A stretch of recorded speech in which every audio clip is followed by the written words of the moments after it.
The new normal, man. The world is getting crazier. People are acting more and more insane. The end of the world is tomorrow. Tomorrow. There's only one thing to do when the world is falling apart. Listen to Basil and Gonz as they discuss this week's news and events through the lens of Bible prophecy. You are listening to Canary Cry News Talk. You're listening to Canary Cry News Talk. Today is February 12th, 2021. And this is episode 299. And today, Box Tower of Shiny Babel Poop. Oh no. We're a very serious show, people. Don't let this surprise you. But I am not the Tower of Babel. I am your best buddy, Basil. Oh gosh, we're off to a rough start, Gonz.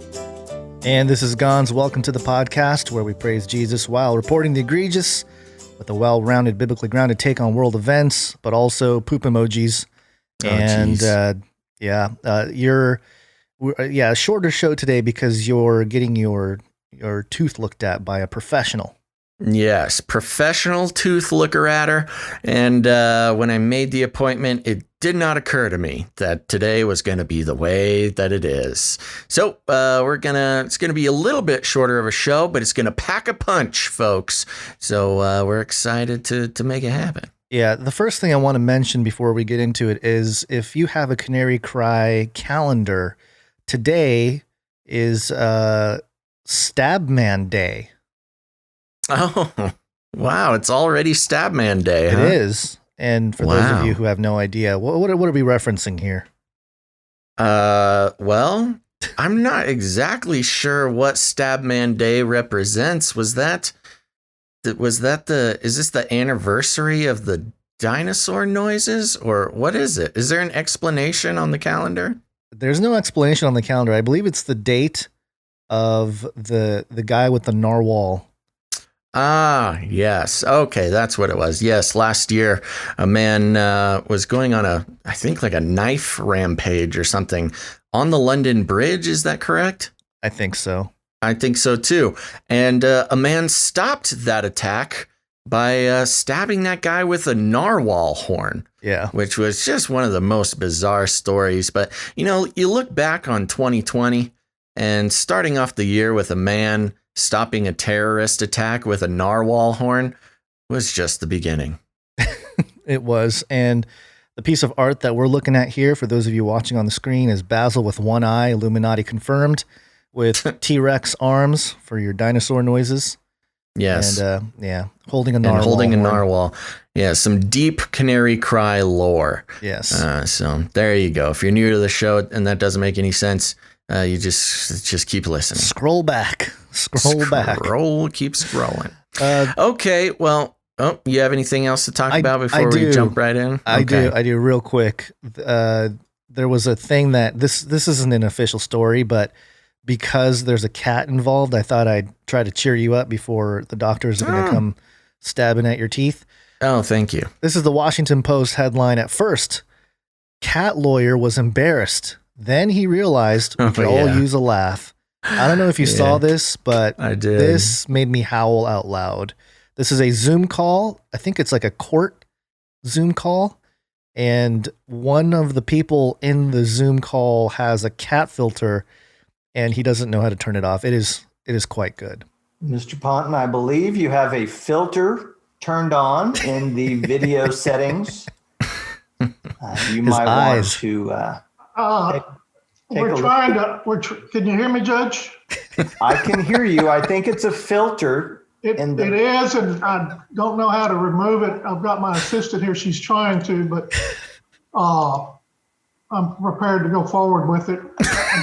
I'm prepared to go forward. I'm not a cat. I can see that. I think if you click the up arrow next to the... Anyway, that's just hilarious how the guy, he sounds so so distraught. He's like, I love, he knows something is wrong, and this is not going the way. Mind you, this is a Zoom call. This is not just a Zoom call. This is like a Zoom. It's either a deposition or an actual court case. It is being done on Zoom, and he has a kitten filter he's a kitten. And his eyes are moving around and his mouth moves as he talks. It's hilarious. And he's just trying to keep it going. I'm prepared to go forward, as if everybody in the court would be like, yes, sure. Let us move forward with a kitten lawyer. This is fine. I was showing the wife this video, and she was like, this happens all the time with different business calls and stuff. She was like, you'd be surprised how much it happens. And I was like, oh, great. So she didn't think it was too unique, but it's just the fact that it was a court case and they're trying to keep a straight face, and the guy's voice is the best. You can hear the fear in his voice. Yeah, he's really concerned. He has no idea why this is happening. He doesn't know how to make it stop. He's trying to be a professional. He's like, I'm prepared to go forward. Like, I can deal with this if you can. He's almost daring the judge and the other lawyers to go ahead with the case with kitten lawyer. Yeah, that was a fun one. Yeah. All right. Well, just wanted to throw that in there just for laughs. And real quick, if you do a social media post with a call to action, then tag the post with hashtag Canary Cry News Talk and include a link to something that we've done in the past, Canary Cry Radio or News Talk, an episode, or maybe canarycry.community. You have an opportunity to receive a 1 ounce silver coin. Yes, the Canary Cry Silver Giveaway. And more people are participating. And if you want to enter into a chance to receive this silver coin, so generously provided by producer Aaron Moffat, check him out on YouTube there, talking about scripture, eschatological conversations, precious metals, and crypto, all sorts of good stuff. Thank you very much, producer Aaron Moffat. And I will continue to keep an eye out for these social posts, and every social post that includes a call to action, a hashtag Canary Cry News Talk, and a link gets one entry into the drawing. There you go. So get on it, folks. And real quick, just a reminder. Like, subscribe, bell button, all. Like, subscribe, bell button, all. I feel like we need a rave, I wish the screen would go dark with rave lights and lasers or something when we do that. We could set that up. We can make that work. Take a little bit of time, but a lot of time. Yes, so make sure to like the video there so we can harness the power of the algorithms to take over the planet. Yep. Flippy update. Do you want fries with that? Okay, folks, we're going to start off the show proper here with a Flippy update. If you're new to the show, Flippy is the colloquial name for the disembodied robot arms that are taking our jobs, enslaving our children, and flirting with our spouses. We use talking about Flippy as a proxy conversation to discuss how robotics and AI are taking over the world, and there's nothing we can do about it. Today, Gons, just a quick Flippy update for those who might be considering going on a vacation here in the future as the world teases us about opening back up. But cruise lines are doing their best to adapt to the new COVID-19, the new normal, man. This is coming from cruisecritic.com, which is a well-known website for anybody who tries to get good deals on cruises. And the headline reads, MSC Cruises unveils first robotic bartender at sea on board new ship. It reads like this: MSC Cruises has unveiled the first robotic bartender at sea, Rob, on board its newest ship, MSC Virtuosa. Rob, short for robot. Very clever, MSC Come on, Cruises. They could have done better. They're not even trying. They should have hired us to come up with the name. Oh, I've got a whole notebook full of them. I could help them out. Rob, short for robot, will be the resident barman in the ship's fully immersive new bar experience, the Starship Club. Ooh. Have you ever been on a cruise, Gons? No. They are just a delightful mix of, pleasant vacationry and also just the most tacky old school, over the top experiences that you can have. And yes, this is a good example. The Starship Club, which will be unveiled when MSC Virtuosa starts sailing on April 16th this year. The Starship Club includes 3D holograms and immersive digital art wall and a 12-seater infinity digital interactive table, designed to give passengers a fully immersive space-style bar experience at sea. Rob, meanwhile, will take drink orders from passengers, mixes them up, and even speak to passengers in one of 8 languages, depending on which language they place their drink order. According to MSC, quote, Rob has a clear personality that evolves with the surrounding settings and atmospheres. Oh, gosh. That could be dangerous. I mean, I could see how it might be fun, if the bar gets a little rowdy, Rob sort of responds. But if there's a bar fight, does Rob jump in and, protect his livelihood? I don't know. Evolving robot personalities sounds cute, but that's exactly how they turn on us. He uses his LED face to convey emotion so that guests can enjoy his performance whilst they sip on their cocktail. It's not the first time a cruise line has introduced a robotic bartender. Royal Caribbean pioneered this on their Quantum class ships in their Bionic bar. But this was just an arm. Oh, Flippy. Flippy had his own job on Royal Caribbean cruises. Not a whole robot. And Costa Cruises uses Pepper as a guest services robot. We're all familiar with Pepper if you listen to the show. However, this is the first time a line has used a humanoid type robot as an interactive bartender. So there you go. There's a space age bar on their new cruise ship. And again, another step towards the personhood of robots and exploring the human robot relationship, which is being tested out in many industries and areas of the world. And what a better way to, make an emotional connection with robots than to, have it keep serving you drinks. Yeah, there was a movie, I think it was called Passengers, if I'm not mistaken, like Jennifer Lawrence and Chris Pratt or something. And that there was a robot bartender in that movie, but it was very humanoid, but it played a role. Yeah, it kind of played a role in the storyline. But this whole thing, cruise ships are known for a lot of people being inebriated, if I'm not mistaken. Yeah. It is just one big party on the ship. Yeah, nobody's got to drive home, so. Sure. So I'd imagine the novelty will be very, very attractive. But also, I can see the robot really making some people angry. Not getting the drink right. Well, that's the thing. Yeah, once you get some people a little bit too sauced. Little tipsy, yeah. Yeah, any little whoopsie daisies in the conversational or just the robot human experience, this is really going to test the robot human interaction, because as we saw back when Siri was kind of a new thing, there's still an ongoing conversation of, should Siri still respond and do what you ask if you treat Siri poorly? Well, there was calling story. Siri names, doing things like that.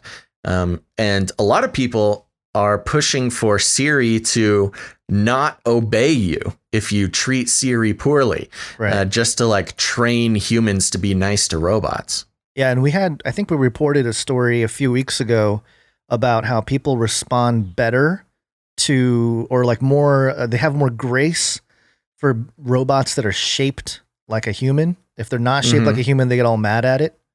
Was that Yeah. right? Is that the thing? So I mean, this guy, they have more patience if it has a human sounding voice, and if it looks like a human. If it doesn't look humanoid and it has more of a robotic voice, yes, some people were enraged by the robot.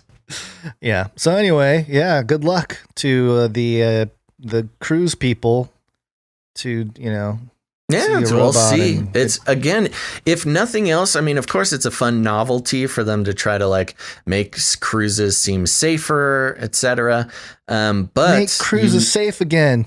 In the big picture of robot human interactions, this is a prime experimental setup. And of course, you don't get robots without them collecting user data. And I'm sure the experiences with this robot bartender are going to be used to further the field of robot human interaction.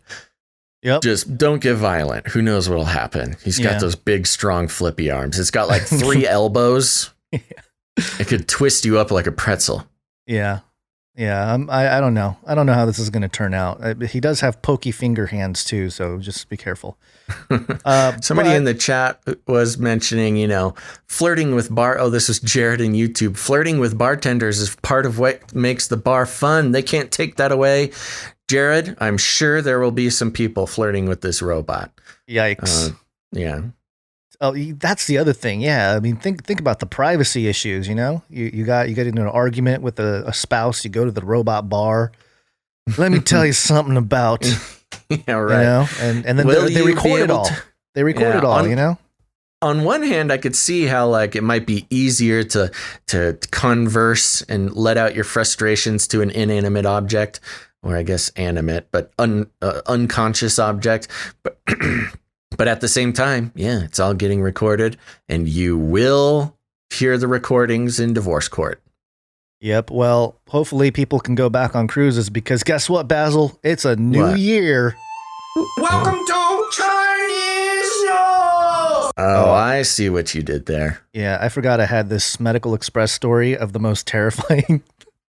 This was another option for you for your Flippy update. We will not report it other than to say that headline is surgical robots could make radical prostatectomy safer and less invasive, and just the picture of the most terrifying pro-looking machine. I'm not ever. Sure how you make that procedure less invasive, but I don't know. But that robot does terrifying. Not make me feel better about it. But the story here: Toronto Star, lucky break. Chinese astrologers say the year of doom is ending, and relief will come in the year of the ox. As you know, it's Chinese New Year today.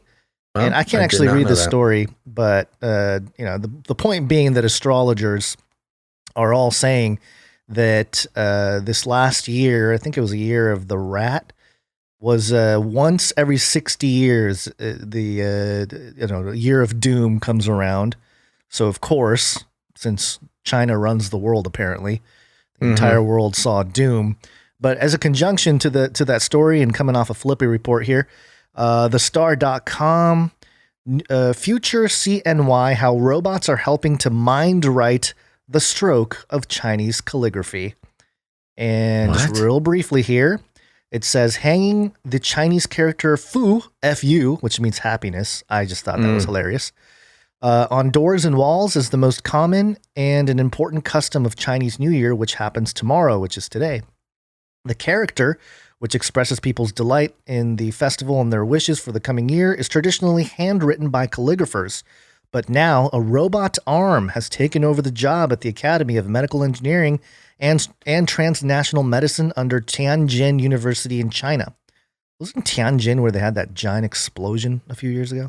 I believe so, yeah. The year 2021 is the year of the ox, according to the Chinese zodiac. The Chinese characters Fu and Niu, ox in English, written on red paper, are pasted on the walls of the academy. Quote, these characters are written by a robot arm controlled by our researchers' minds, said Associate Professor Zhu Minpeng from the academy.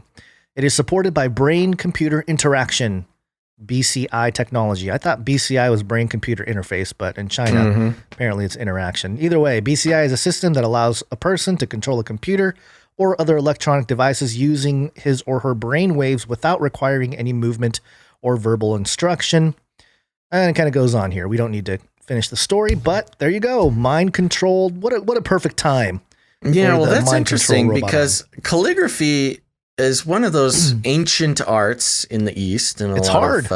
Yeah, it's very difficult, but it's also got sort of a sacred quality in many of those cultures, and that's why you get a calligrapher to write this these symbols on your on your door. Yeah, you write it and then paste. Yeah, put it on. the door. And it's got it's kind of taken very seriously, and so this is another situation where we're seeing some of these Eastern countries, hand over a lot of these sort of sacred ideas and activities over to robots, like such as the robot monks, the robot Buddhist priests, the things like that. So they are. Just taking it to the next level again and again. Yeah, and interesting that we're in the year of the ox, and there's a proverb, Proverbs 14:4, where no oxen are, the manger is clean, but much revenue comes by the strength of the ox. It's a bull run, Basil. It's a bull run. What I'm trying to say. I never thought about it that way. That's fun. It's the bull run year. So. There you go. And then, of course, there's this story here based on the episode art. It's a bidet. Don't get me started. It's not quite a bidet, but I love this story. NewYorkPost.com. Amazon's new Virginia headquarters building compared to a poop emoji. Yeah. And talk about one. SHTY design. Is how they wrote this.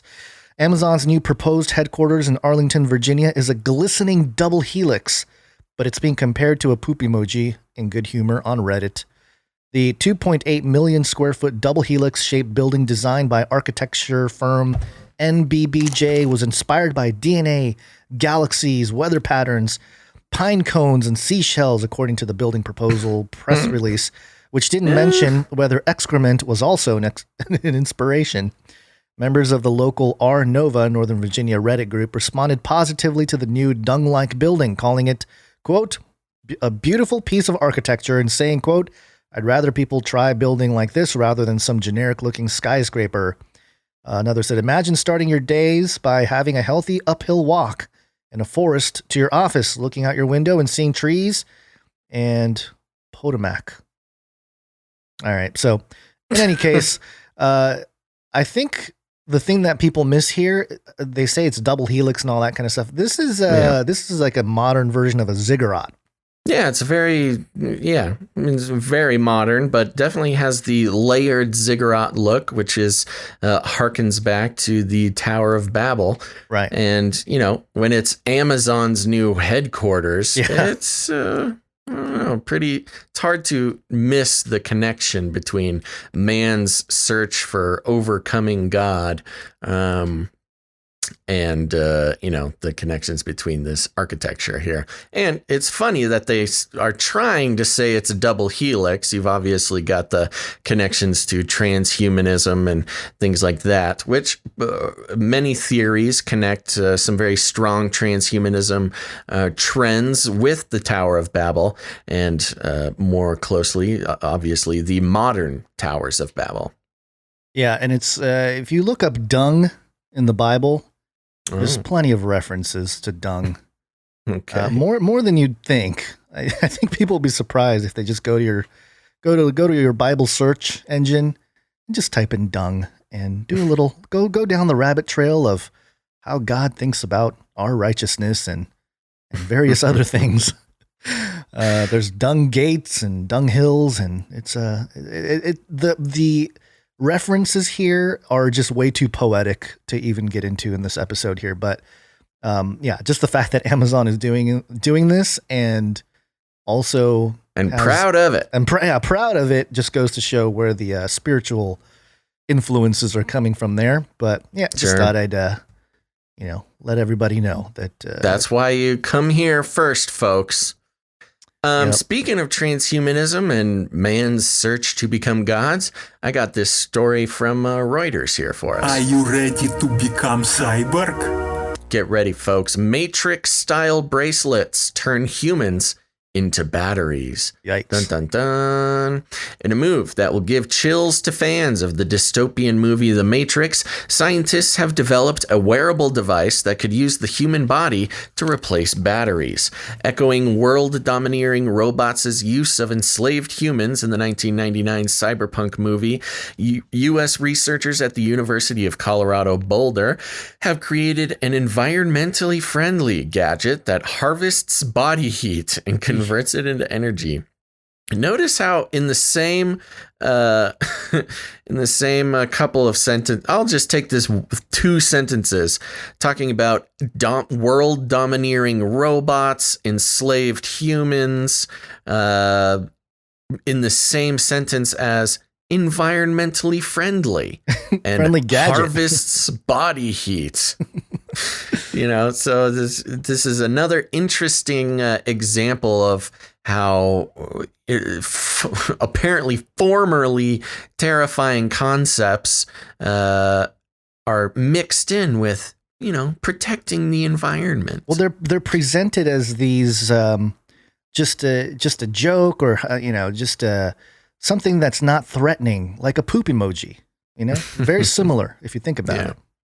The ideal will sound familiar to lovers of the iconic film starring Keanu Reeves, where humans were trapped in the Matrix, a simulated reality, while hooked up to machines to provide electrical power for robots that have taken over the world. Quote, thermoelectric devices can provide continuous power to wearable devices and could potentially replace batteries in the future, said the paper's senior author Jinglang Zhao, told the Thomson Reuters Foundation in emailed comments. Quote, we hope this technology could, at least partially, solve the pollution problems of electronic waste, he said.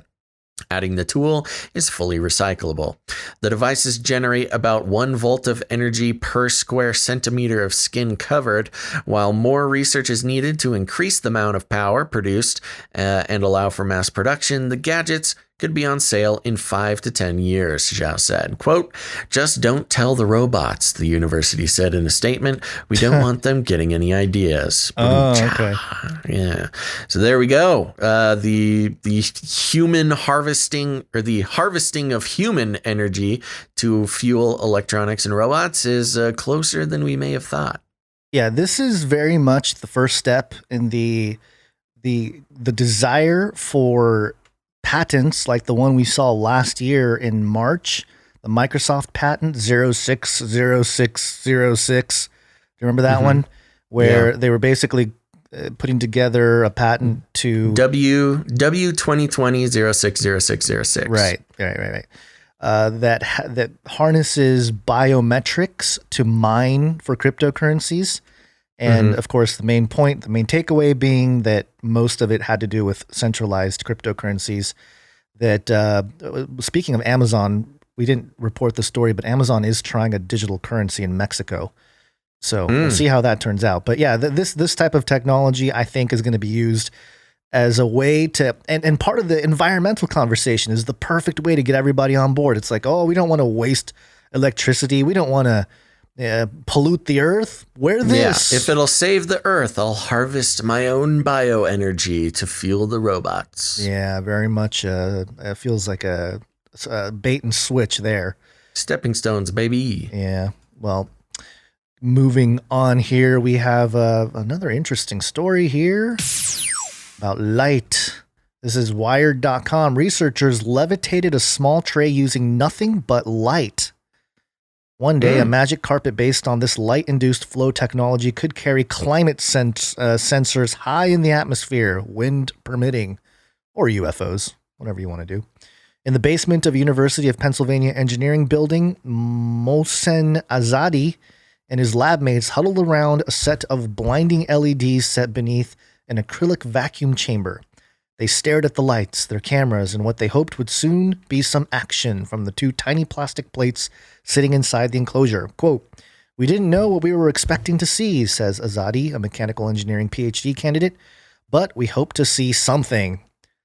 It's like being outside and hoping to see a UFO. Similar vibe there.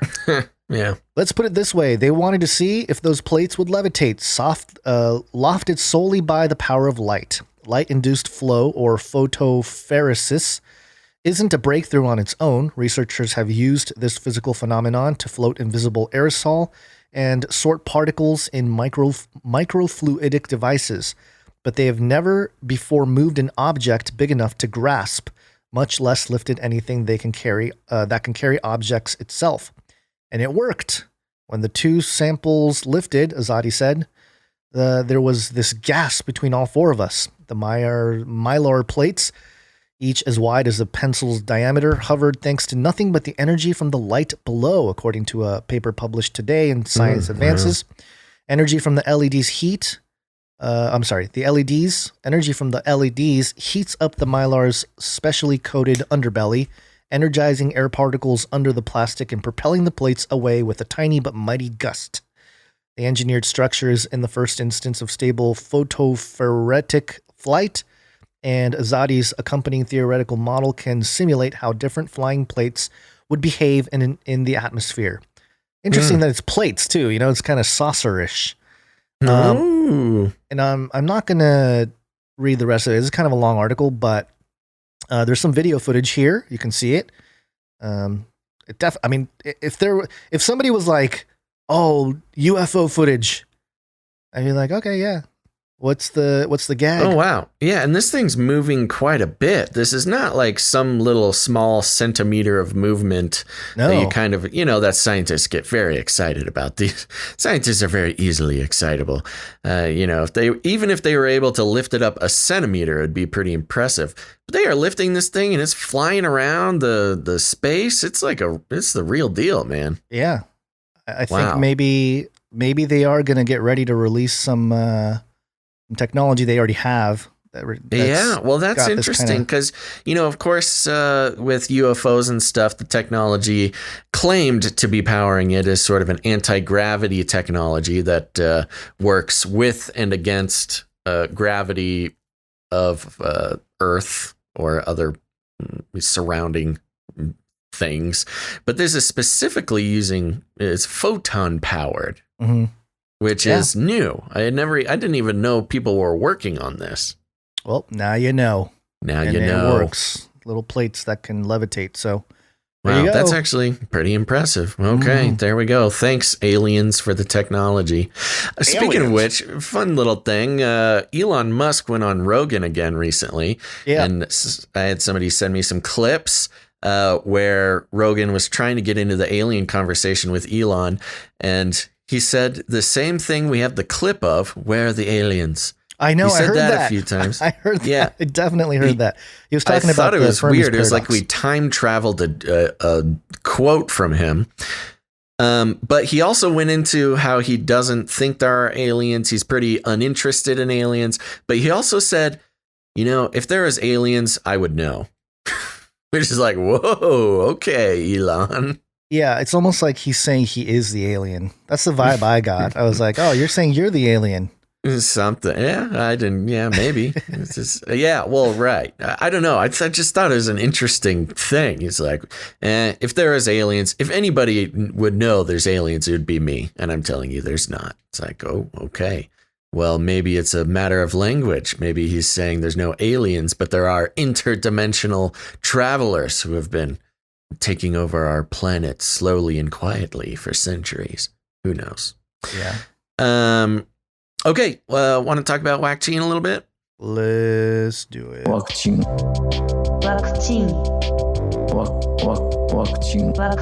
A pandemic special. So there's a fun little piece of info, a little tweet that was floating around. USA Today tweeted, fully vaccinated people who meet certain criteria won't be required to quarantine following exposure to someone with COVID-19, according to the CDC, which really flies in the face of everything we have heard about the vaccine. But let me just hit this article for just a second. Excuse me. The U.S. is inching closer to herd immunity. We had somebody email us and point this out, and I apologize, I don't have it right in front of me. But remember last year, herd immunity was sort of being downplayed and ignored. The common knowledge up until last year was, yeah, herd immunity is a thing. You get enough people, 70%, or if you're Fauci, 70, 75, 80, 85, 90, 95% of people vaccinated or immune in one way or another, then you reach herd immunity and the thing dies out. But then last year, when they were talking about vaccines, they started talking about how herd immunity isn't real.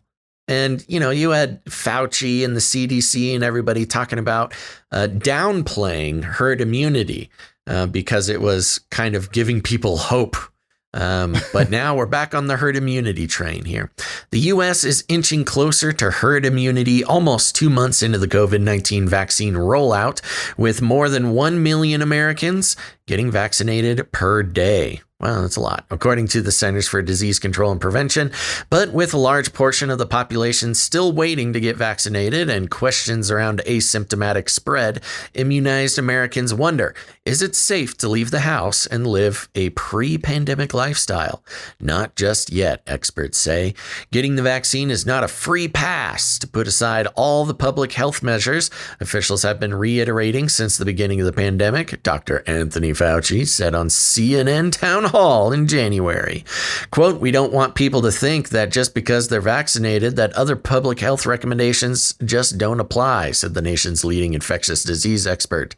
But there is light at the end of the tunnel. Each vaccination gets the U.S. closer to herd immunity, which apparently we like again, and closer to easing restrictions and returning to normal, health experts say. Until then, social gatherings and travel without protective measures could jeopardize how quickly that may happen. What the data says about the COVID-19 vaccine, social gatherings, and travel. Data shows small gatherings. I don't even want to read this. Let me skip down. You don't have to.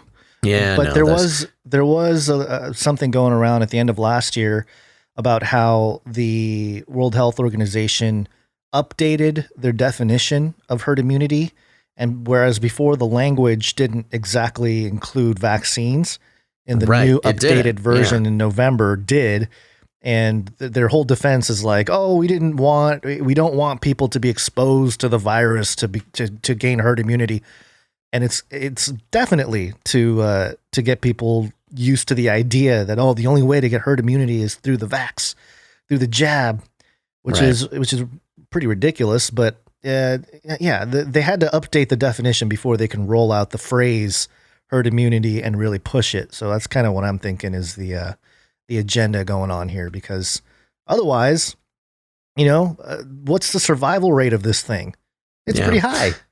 Yeah. Well, and the other thing is regarding the sort of the wrap up of this article being that if you get vaccinated, you potentially don't have to quarantine after having exposure with a COVID-19 person. Yeah, that's a whole other thing. Again and again, the studies show that getting vaccinated, the COVID-19 vaccine, does not stop you from spreading the disease.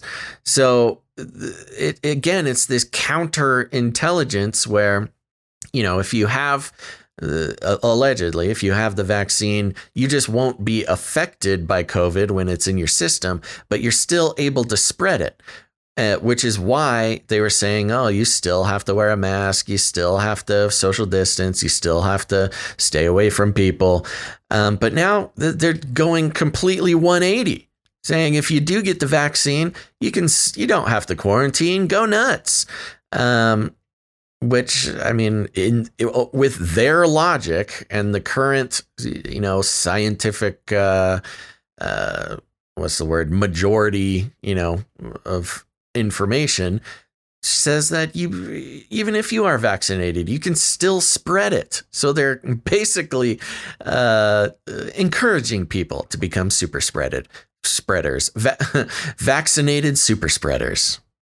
Oh man, this is all complicated ridiculousness. And if there are those of you listening out there, maybe you're listening to us for the first time. We have covered a lot of information regarding this whole situation for the last year. It's the reason why we started doing 3 episodes a week. So definitely go back into the archives and look stuff up, because we've definitely done our fair share of covering all the inconsistencies, the deceptions, a lot of it. And I do plan to do sort of a full rundown of those points in Age of Deceit 4, and just lay it out, in a 20 to 30 minute segment, just show everybody here point by point, like boom, boom, boom, boom. Because, there's a lot of people talking about it. And there's a lot of people doing great research about it. But I think going to the source documents and showing exactly why there's so much inconsistency, not just, other people talking about it, but literally showing the source documents is something that can be useful to. And I think in hindsight, more and more of that is going to come out, like it does in this story here. This is a WorldNet Daily article. Study finds CDC inflated COVID numbers by 1,600%. It says here, a peer-reviewed study contends that the CDC violated federal law by inflating coronavirus fatality numbers. The figures were inflated by at least 1,600%, according to the Public Health Initiative of the Institute for Pure and Applied Knowledge, which published the study titled COVID-19 Data Collection, Comorbidity, and Federal Law, a Historical Retrospective. The study asserts that the CDC willfully violated multiple federal laws, including the Information Quality Act, Paperwork Reduction Act, and Administrative Procedures Act, reported the National File. In January, as WND reported, the World Health Organization admitted the, quote, gold standard PCR tests used to determine whether or not a person is infected with COVID-19 are not reliable on the first try, and a second test might be needed. That fact, the National File notes, corresponds with the CDC's, quote, quiet admission that it blended viral and antibody test results for its case numbers, and that people can test positive on an antibody test if they have antibodies from a family of viruses that causes the common cold.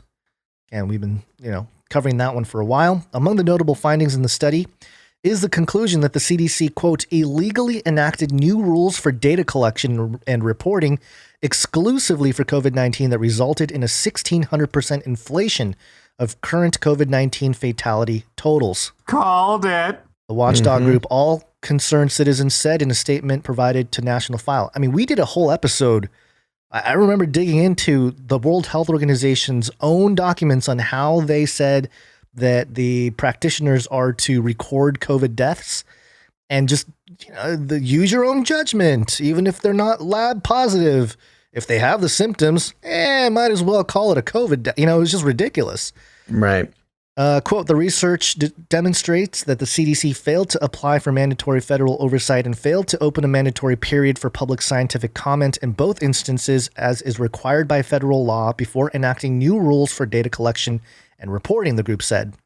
The study pointed out that on March 24th, the CDC published an alert instructing medical examiners, coroners, and physicians to de-emphasize underlying causes of death, also known as pre-existing conditions or comorbidities. COVID-19 was to be listed in part 1 of death certificates as a definitive cause of death, regardless of confirmatory evidence, rather than in part 2 as a contributor to death in the presence of pre-existing conditions. On its website, the CDC says just 6% of the people counted as COVID-19 deaths died of COVID-19 alone. And covered all that, and then it goes into some stuff that we've covered before. But it's good to see that there are others, like actual official organizations, coming out and pointing out the inconsistencies, going as far as to say that it violated some federal laws. I didn't know there were laws attributed to that stuff, but hey, I think we were all onto something. Everybody that's been doing the research based on publicly available information. We're kind of vindicated here, at least. Yeah. And again, it's not to say people didn't die from this, but I think it's upsetting to think that there were so many people who lost loved ones in this time that truly believe that they lost their loved ones due to COVID. And just the psychological manipulation of that in general. I mean, think about the deception of that. It's very unsettling. That, how did your grandpa die or whatever? Oh, COVID, when it wasn't necessarily COVID. I don't know. It's just it's awful. It's really disgusting to me. So, anyway, I just thought it's WND, so expected. But it's a good confirmation from some of the things we've been pointing out for months and months. Yep, and just getting more and more momentum behind it. Again, the math was always the issue, and recently there's different states and other authorities have been refining how they count COVID cases, and figuring out more effective ways to enumerate cases and other related incidences like deaths and infections and things like that. And as they refine the math, the numbers just keep going down. I know. But that's okay. It's supposed to happen now that, Biden's president. So they can say that he fixed it all. Yep. Here's a combo. We're taking things that are genetically modified organisms and we're injecting them in little kids' arms. We just shoot them right into the vein, Now is the time to do what you're told. Oh, yeah. That goes together well. I know. This is coming from CNBC.com. The headline is Bill Gates and Dr. Fauci talk regularly. Here's what they're discussing now. Okay, so good to know that they're becoming fast friends and have a lot to talk about, collecting stamps, baseball. Just to mention too, in the photos here, and I can't open the article because it's got they want me to sign up or something like that, but I have an alternative article here that I think it's the same article. But there's a third person there that's not getting the headline cred, but that's Dr. Francis Collins. He's one of the Vatican science czar. I can't remember the exact title, but there's your religious arm right there. Who's basically he's sort of the religious arm of the three Fauci, amigos. Yes, the three amigos: Fauci, Gates, and what's his name? Francis Collins. Francis Collins. That's right. And it is interesting because they kind of hold different positions. Again, in society, you've got Francis Collins on the religious side, Fauci on the governmental side, and Bill Gates on the private sector side. So the unholy trinity. Yes, the trifecta of power. Let's see what they're talking about. Dr. Anthony Fauci and billionaire philanthropist Bill Gates talk regularly these days. And as you would imagine, they mostly talk about ending the pandemic. More specifically right now, quote, "We're talking a lot about these variants and what that will do." Gates, whose Bill and Melinda Gates Foundation has committed $1.75 billion to fight against COVID-19, told Francis Stead Sellers during a Washington Post Live special Wednesday, there are multiple COVID variants emerging from the United Kingdom, South Africa, and Brazil, which spread more easily and quickly. While the new variants don't affect the ability to diagnose COVID, quote, "It does mess up the antibodies," Gates said, quote, "To some degree, it'll affect the vaccines. The mRNA vaccines from Moderna and Pfizer BioNTech currently in use in the U.S.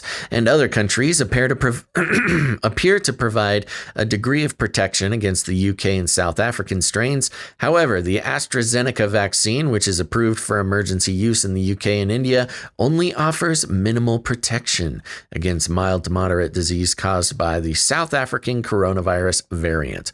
Johnson & Johnson, which applied for emergency use authorization in the U.S. February 4th, also said its vaccine provides less protection on the South African strain. With that in mind, Gates said that he and Fauci are currently discussing whether, quote, "we need to create a new variant of the vaccine." Gates' foundation is funding trials in Brazil and South Africa that will produce more definitive data about whether or not new vaccine is needed. He said that data, more definitive data about whether or not a new vaccine is needed, he said. Weird. That data will be available later this month, he said. Oh, such great writing here, CNBC.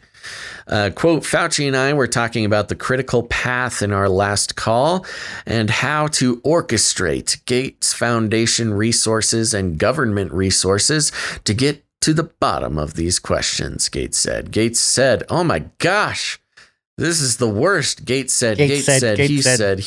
Gates said Fauci and the scientists on the foundation team often share information, yada, yada, yada. There's a part about conspiracy theories in there. I know. That's what I was trying to get down to it. Do you have it highlighted? Yeah, I can find it. Here. See. So the pair have additionally been the target of baseless conspiracy theories across the virus.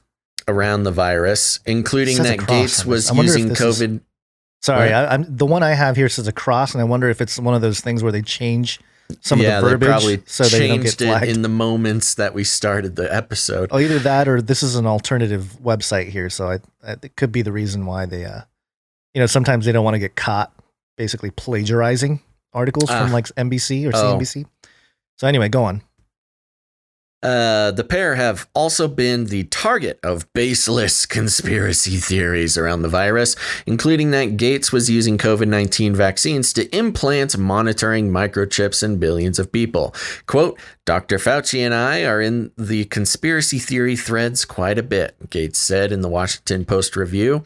Quote, it's disappointing that kind of titillating, oversimplistic explanation, not sure if that's oversimplistic.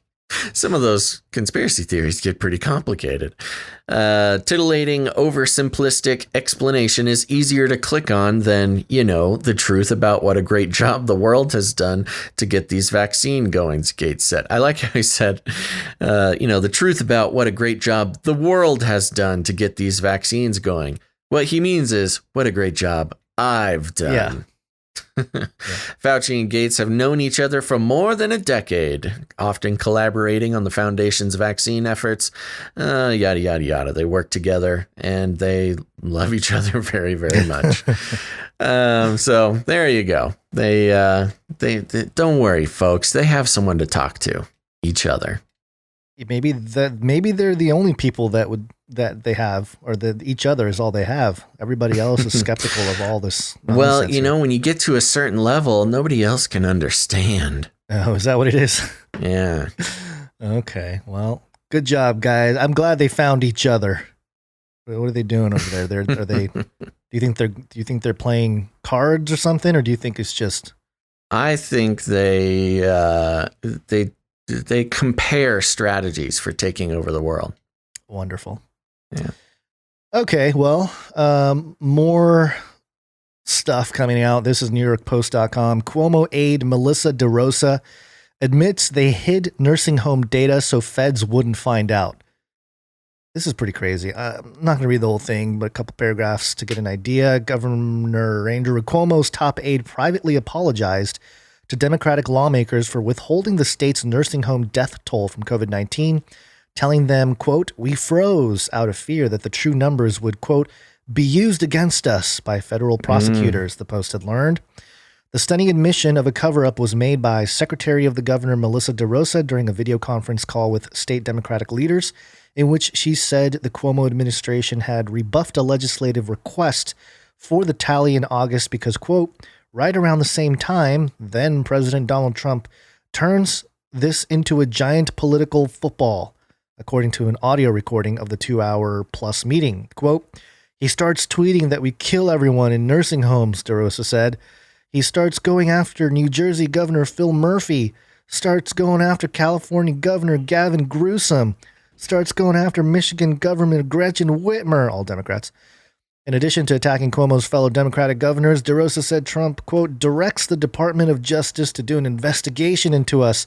And we basically froze, she told the lawmakers on the call, because then we were in a position where we weren't sure if what we were going to give to the Department of Justice or what we give to you guys, what we start saying was going to be used against us, while we weren't sure if there was going to be an investigation. DeRosa added, that played a very large role in this. Liar! After dropping the bombshell, DeRosa asked for, quote, a little bit of appreciation of the context and offered what appeared to be the Cuomo administration's first apology for its handling of nursing homes amid the pandemic. And the numbers here, let's see, instead of the mea culpa to the grieving family members of more than 13,000 dead seniors, There was a number here. Let me try to find it. I think it was like 4,000 or 5,000 more that had actually died than what they reported. Let's see. State Attorney General Letitia James last month released a damning report that estimated the deaths of nursing home residents and hospitals would boost the grim tally by more than 50%. Health Commissioner Howard Zucker finally released figures showing the combined total was 12,743 as of January 19th. In a Wednesday letter to lawmakers, Zucker said the total number of nursing home residents killed by COVID-19 had increased to 13,297. That number jumps to 15,049 when assisted living adult care facilities are factored in. And I think they only said like 5,000 or 6,000. So, yeah, I mean, is she going to go to jail? That's interesting, isn't it? Yeah, admitting to changing the numbers, not for any good reason except for you were afraid of lawsuits. Yeah, and this could be part of, what was that line from the last episode from the Time.com article? Well-organized elite cabal, orchestrating, blah, blah, blah, all that kind of stuff, because it was all about Trump, right? It was all about, we can't let Trump, Trump's going after Trump. So, of course, they had to fidget the numbers. I know that had to do with the election, but I think it's obviously all connected. But yeah, this is it would basically make sense in that regard, because if the numbers were honest, it would prove Trump right, you know, in the heat of the election and all this stuff, right? Yeah, concerning the topic of the Rona. So, but anyway, yeah, I'm just wondering if anything's going to happen to her, but probably not, because there's two sets of laws in this country. There's laws for the Democrats and everybody else, apparently. Well, at least for the ruling class and the ruled class, played by different rules. Yeah. Okay, I got a little interesting thing here to go through. On this show, part of what we like to do is, to keep track of how fringy folk or Christians or so-called conspiracy theorists or whatever are sort of being depicted and talked about in the mainstream, because it's very important to have an idea about what those who you may get into a conversation with, what exactly are they. What's their view? What's their angle? What is their cognitive construct of who they're dealing with when they're talking to a little bit of a person on the fringe?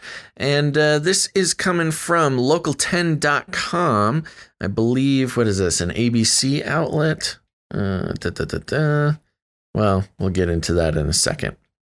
That's weird. I cannot find the... It's from Florida. The parent company of this Local 10. What are you? Anyways, the headline reads, Evangelicals struggle to combat coronavirus misinformation, researcher says. Okay. Starts out like, where is it? COVID, Reverend Albert, how do you pronounce this? Ichu? I don't know. Ixchu? I'll say Ichu for ease.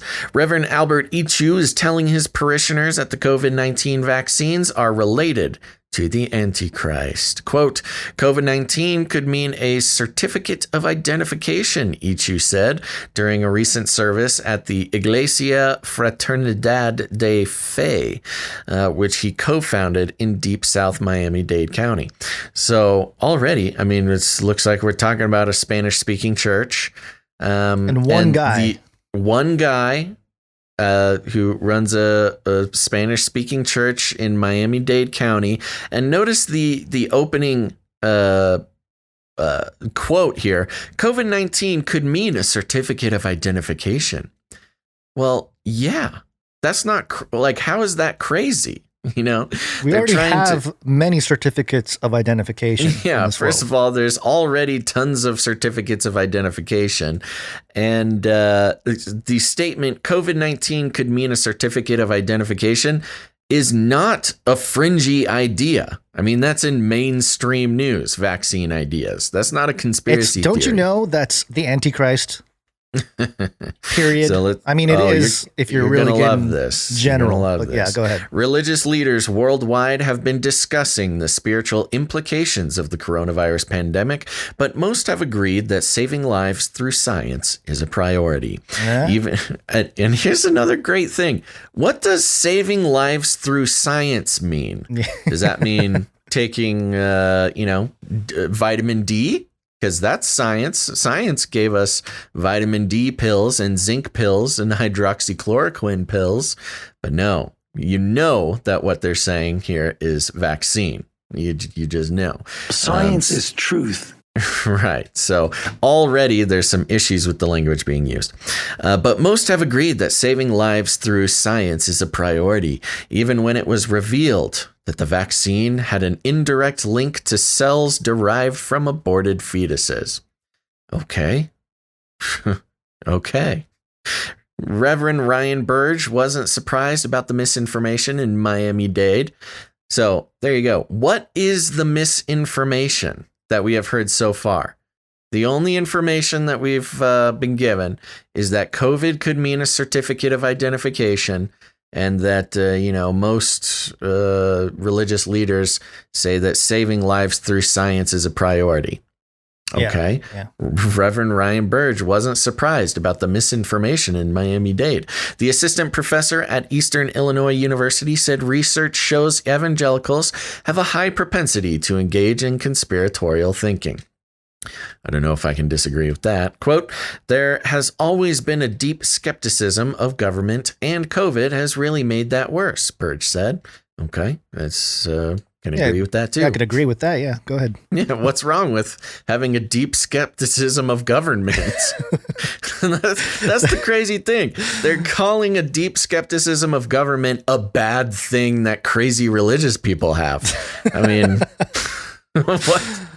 Yeah. Anyways, according to the National Association of Evangelicals, they are more than twice as likely as the general public to say that science and religion are in conflict. But there is a movement fighting that. Ooh, Reverend Greg Laurie. Oh, Greg Laurie's popping up here. Yep. Reverend Greg, which is a controversial figure among many people. Reverend Greg Laurie, a megachurch pastor. Keep that in mind. That phrase, megachurch pastor. Reverend Greg Laurie, a megachurch pastor from California, is among the many evangelical leaders who disagree with the apocalyptical association. He tested positive for COVID-19 late last year and said the pandemic is a time to look for Christ, not for the Antichrist. This is generally good information. Deborah Harsma is the president of the Biologos Foundation, a Christian advocacy group aiming to raise awareness about the harmony between science and biblical faith. The foundation, yes, I know. Okay, good. The Biologos Foundation is also led by one of the three amigos of the pandemic, Dr. Francis Collins. That's his right. foundation. Francis Mr. Collins, Vatican Man, who we just saw hanging out with Fauci and what's his face? Gates.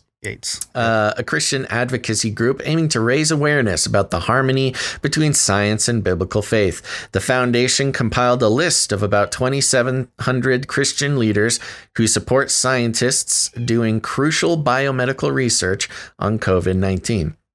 Again, they compiled a list, which is already spooky, of 2,700 Christian leaders. Nobody compile lists. That never turns out well. Who support scientists doing crucial biomedical research on COVID-19. I think all of us would support scientists doing crucial biomedical research on COVID-19. It needs to be researched. It's crucial. Research it. But again, what they mean here is not doing general research like, is asymptomatic spread real? All the important stuff. What they mean by that is vaccines. 2,700 Christian leaders who support scientists making vaccines. Right. or at least that's the implied the implication of what they're talking about here. Right. They're using very general language to make this very special 2,700 Christian leaders. They support scientists doing research. Well, we all pretty much support scientists doing research, real research, unbesmirched by politics and money and things like that. But no. The implication is this very special list of Christian leaders who are supporting, the vaccine is what they mean. Quote, over the summer, we saw increasing amounts of conspiracy theories circulating, and we wanted to show that there are members of the Christian community and many others who support the public health measures, Harsma told DW late last year. There's no nuance there either. You could be completely skeptical of the public health measures and still not be carried away by like the most wildest of the conspiracy theories. There's no nuance. Again, the generalizations are leading to it's implying that any conspiracy theory is just a crazy apocalyptic person, and that support public health measures means supporting all public health measures, including lockdowns, the shutdown of the economy, the yada, yada, yada. I'm about to get a sledgehammer out. You're going to get to that part, and I'm going to be very upset. Go ahead. Ichu's controversial sermon made headlines on the Miami Herald as he allegedly began to impact the vaccination campaign in Homestead. During the controversial sermon, Ichu also told parishioners of public health measures during the pandemic were a form of psychological conditioning. Okay. Agree. They are. It doesn't take a crazy pastor to point that out. That's admitted that psychological conditioning is a part of the social change with COVID-19. That's not even conspiracy theory. Quote, they're conditioning you, right? And what's interesting is in various places you go and they take your temperature. Where are they taking your temperature? On your forehead, Ichu said in Spanish, referring to the book of Revelations. Quote, see how terrible? People don't even read their Bible, for heaven's sakes. Hey, it's Book of Revelation, singular, local10.com. Come on, man. Book of Revelations. Ichu's apocalyptic narrative was not original. Reverend Jack Hibbs, the founder of a mega church in California. It's all mega churches, man. There's nothing but mega churches here in California. No little churches, just mega churches. That shows the conversation that these people are having. They're focusing on the messages of mega churches, which, you know what? I've gone to mega churches. I've worked at mega churches. Mega churches are just churches with the exception they have more opportunities to have public pressure put on them. Yep. The bigger that they get, the wider they have to appeal. Mm-hmm. And that's how you become a megachurch. You don't be a megachurch by having a niche, strict reading of the gospel. You become a megachurch by having a broader, more friendly, and look, I'm not here to judge. There are some larger churches who have generally, relatively had a pretty straightforward, by the numbers view of the gospel. But yes, there are opportunities for them to get a little bit less focused on what the gospel has to say. Ichu's apocalyptic narrative was not original. Reverend Jack Hibbs, the founder of a megachurch in California and a vocal supporter of the former president Donald Trump, had a similar sermon in December. Quote, don't be tricked into thinking, oh my goodness, the vaccines come in and that's the mark of the beast. Hibbs said during a sermon, according to Newsweek, quote, it's not the mark of the beast, it's conditioning you for it. Hey, well, that seems to be a reasonable. I could agree with that. I don't know if there's anything wrong with that statement, but go yes, on. I know, right. Yeah. So they're picking on this guy for saying that the vaccine is not the mark of the beast, but that, it could relate to the mark of the beast someday, which is that's not a wild thing to think. That's generally how we think about it here. We don't think the mark is the vaccine is the mark per se, but it's certainly is a step in what people have theorized the mark would be. Berg said the conspiracies were spreading online as the pandemic was politicized during the presidential election. The wave of misinformation prompted Walter Kim, the president of the National Association of Evangelicals, to interview Dr. Francis Collins of the National Institute of Health. There's our buddy, Francis Collins. Quote, and one thing to mention about this last paragraph here. It says, Burge said the conspiracy theories were spreading online as the pandemic was politicized. Oops, sorry, that was not the one I was looking for. Anyways, I'll keep going. I lost it. Quote, it has been a confusing time. Through knowledge God has given us to learn through science. Through knowledge God has given us to learn through science. What does that even mean? Isn't science like, doesn't that mean knowledge? So through knowledge, God has given us. And this is the problem. People talk about science as if it was a thing, but science is not a thing. It's a process. Yeah, that's what people forget, and even the mainstream, and that's what's led to scientism, where science being a belief system rather than a process of gaining understanding. Science in its purest form is supposed to be, have an idea, test the idea, figure out if your idea is right. That's science. But science is interchangeably used for this scientism idea, which is, believe whatever the priests of scientism tell you, which, the priests of scientism being scientists or Anthony Fauci or something like that. Yeah. Moving on. Through knowledge, God has given us to learn through science. But this particular COVID-19, and how can I do what needs to be done to keep other people safe and not be the next super spreader, despite my good intentions of being a Christian, reaching out to those who are in need, Collins says. This is tricky. What in the world was this quote? This is a quote from Francis Collins, the founder of the Biologos, initiative, society, what is it called? This is the full quote, word for word. It has been a confusing time. He should say, here comes a confusing quote. Through he knowledge, sounds very confused. It is so confusing. Through knowledge, God has given us to learn through science about this particular COVID-19, and how can I do what needs to be done to keep other people safe and not be the next super spreader, despite my good intentions of being a Christian reaching out to those who are in need.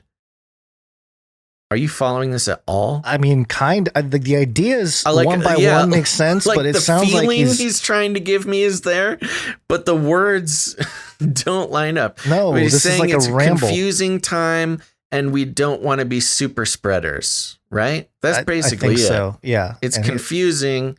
And here's anyways, let's move on. I mean, there is no moving on. No, that's the end. That's how they end. That's how they end the article, with the most confusing quote from Francis Collins. So anyways, I don't know. I think some intern wrote this this whole thing. This is a horrible article. But notice how they keep going into misinformation, conspiracy theories, all these wacky Christians, and the quotes that they're actually using are this. This is the wacky conspiracy theory of misinformation. I'll list them. COVID-19 could mean a certificate of identification. You horrible Christian. Okay. Yeah. There's literally nothing crazy about that. Let me see. Now I'm just trying to scroll and find these quotes here. So that one, you got that.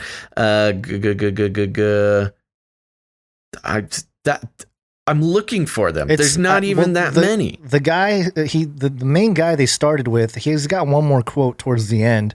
They're conditioning you, yes, right? Right. That whole thing. What's interesting? Yeah, so they're conditioning you. What's interesting is they take your temperature on your forehead, see how terrible. Okay, so the crazy conspiracy theories listed in this article. 1 is COVID-19 will lead to some identification. 2, they're taking your temperature on your forehead. That crazy conspiracy theory. And then 3, you've got don't be tricked into thinking, oh my gosh, the vaccines, and that's the mark of the beast. And that's a different person. That's no, Jack different Hibbs. person, but still, they're listing crazy conspiracy theories. 1, there will be an identification process with COVID-19. 2, they're taking your temperature on your forehead. 3, the vaccine is not the mark of the beast, is literally what Hibbs was saying. So that's his crazy conspiracy theory. And that's it. Those are the crazy conspiracy theories that they actually list. And the whole article is about how crazy and insane these preachers are. And the stuff that they're quoting is nowhere near any of the crazy conspiracy theories floating around there.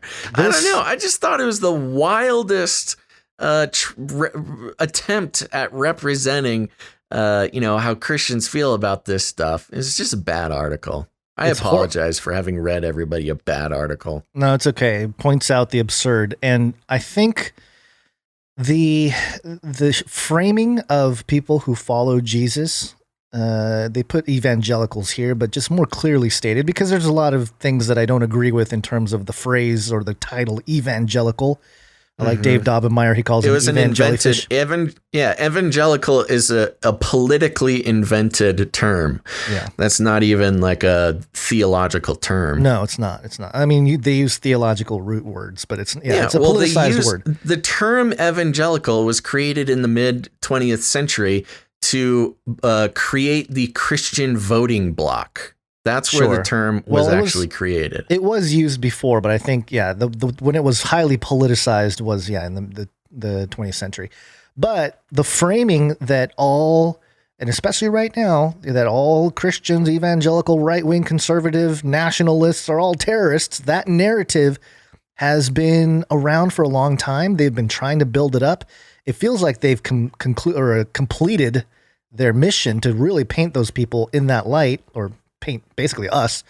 But here's a clip from the movie Contact. Do you remember the movie Contact with Jodie Foster, where they contact aliens and they built the thing and whatever?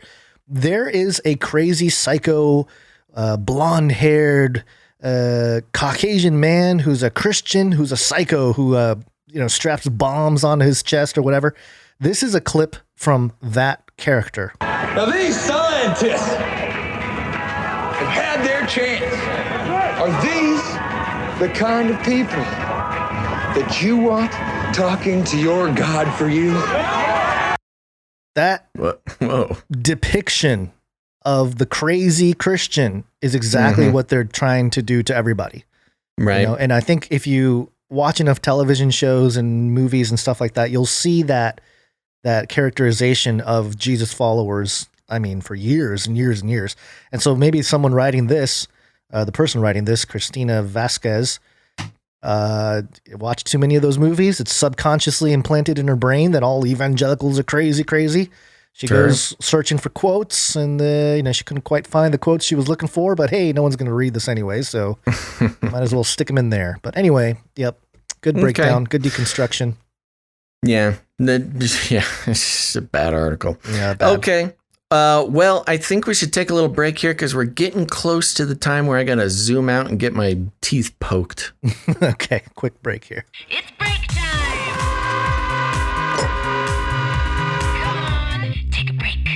Come on, take a break. Okay, everybody, we are just going to take a quick break and do a couple of things. We're going to look at some art. We're going to thank some producers. It's going to be a great time. But don't go anywhere, because after the break, we're going to zoom through some cancel culture updates. Been a lot of that happening lately. And then we got to thank the moms, after that. So stick around. And first, let me tell you about the value for value model. You might notice, dear listener, that we don't read any ads on the show. We don't have any affiliate codes. We don't have none of that. That's because we are on the value for value model, which means we have cast off the shackles of the advertising prison that has gotten so many media creators stuck in advertiser jail. You know, advertising is a bigger problem than a lot of people think. Number one, it was made a very attractive way for certain content creators to, monetize and get more serious about creating the content that they want to create. But what they don't realize is that advertising is literally the excuse that has been used for so many things. Privacy concerns, big data farming, censorship, deplatforming. It's all based around advertising, and it's got the whole world and the internet in a stranglehold. And so we've had many opportunities and people reach out to try to get us to advertise on this show, but we decided long ago that we did not want to even tempt fate by participating in that model. And you know what? We don't make as much money, but at least we're free. And that's what matters. Instead, we are on the value for value model, which means we create the value. We do the shows 3 times a week, and we like to think we do a pretty good job. And if you get any value out of what we do, you have the opportunity to put some value back in. And it's not just charity. It's not just being generous, although it is both of those things, but it is a chance to become a producer of some media that you enjoy, you trust, and you want to see continue going. So we want to take a second and thank some of our producers, and I do call them producers because that's what they are. It'll just like the real world. If you pay to have a piece of media created, you are a producer of that media, not just you're not just pitching in, you're making it happen. So there's a couple of ways to do that. The first way is to head over to patreon.com/CCNT for Canary Cry News Talk. And we got a few producers coming in over there. I want to thank our first new producer. Gonz, are you ready? Yep. Ready to go. Producer Quantum Epic. Ooh. Thank you very much. Very epic name. Yes, super Quantum Epic. We also have a new producer, Veronica C. Hey, thanks, Veronica. Thank you very much. Next, we have producer Lovin Ya. Yeah, thank you very much, producer Lavanya. And that's it for patreon.com/CCNT. Thank you very much to those producers. Also, we have patreon.com/Canary Cry Radio. For those who don't know, Canary Cry Radio is a show that we've been doing since 2012. It's an interview style show. So if you haven't checked it out yet, you should definitely head over and check out Canary Cry Radio. You can find that on all your podcast catchers as well as YouTube, places like that. And so some people come in and produce through that show, which is patreon.com/Canary Cry Radio. And first of all, Gonz, I want to thank producer Hoopluber. Hey, producer Hoopluber. Thank you. Thank you very much. Next, we have producer Drew P. Right. Thank you very much. And I think those are the 2 new producers for Canary Cry Radio. Thank you guys so much. Now, you can also become a producer. You don't have to go through Patreon. That's the beautiful thing about it. A lot of people don't like Patreon, and that's okay. That's why we have canarycryradio.com/support. canarycryradio.com/support. That's right. canarycryradio.com/support has all sorts of ways to become a producer. You can find some literature there on the value for value model. Also, you can learn about the Canary Cry Roundtable of Knights and Dames. So learn about all that stuff. But you can also become a producer in a couple ways. You can become a monthly recurring producer, which we are so grateful for. It helps to lay down a foundation of support to keep the show going. So thank you to all of our monthly producers. producers. But if commitment is not your thing, you can come in with a one-time producership in any amount. There's also cryptocurrency and stuff like that available there for all you cool techie kids. But Gons, who do we have coming in on the PayPal? PayPal. And by the way, before we move on here, there may be a day when we get banned and locked out of PayPal and Patreon. It's possible. So far, we've been flying under the radar a little bit, but we've had colleagues where they've been locked out. And we almost lost our Patreon because they thought we were Q people. Yeah, that happened a few weeks ago. So just keep in mind that there are other ways that we have open with crypto and all that. But before we do, just get through the PayPal, thanking people here. Stephanie G. Thank you, producer Stephanie. Thank you very much, producer Stephanie. And I'm going to mention the amount she gave. She gave $34. And she said, "Good morning, Basil and Gons. Bless this frigid day. This month's donation on behalf of the negative temperature this month at 4 a.m. Coldest was negative 34 degrees with wind chill. Montana life." All right, wow. Montana. God Stay bless warm you both. over there, Montana. Yeah, start a fire. So thank you for that, Stephanie Start G. a fire. Well, I mean, that's violence, Gons. We've got a revolutionary over here. All right. The other one is producer Ismail S. Yes, thank you very much, producer Ismail. Appreciate that. Yeah, it's a short day on the PayPal there, but we're thankful for all our producers. Yeah, and you can go to canarycryradio.com/crypto to find out all about crypto, or not all about it, but just some stuff about it and how you can maybe contribute to the show with cryptocurrencies. We did have somebody send us 0.008 Ethereum. So whoever you are out there, because it is anonymous, thank you for the ether. And bull market. The bull market will prevail. That's right. And I bring all this stuff up because I'm looking at different platforms here to possibly move some of our social media and stuff like that. And Gab is one of those options. And I'm digging Gab. I like what they're doing. But because they've been locked out of PayPal and Patreon and even Visa and MasterCard and stuff, the only way they accept money is e-check, check by mail, or Bitcoin. Wow. So again, they really can't censor Bitcoin right now. I mean, there may be a day in the future, but right now the way it operates, they can't censor that. So just looking forward to where we may be in a few months, years, who knows.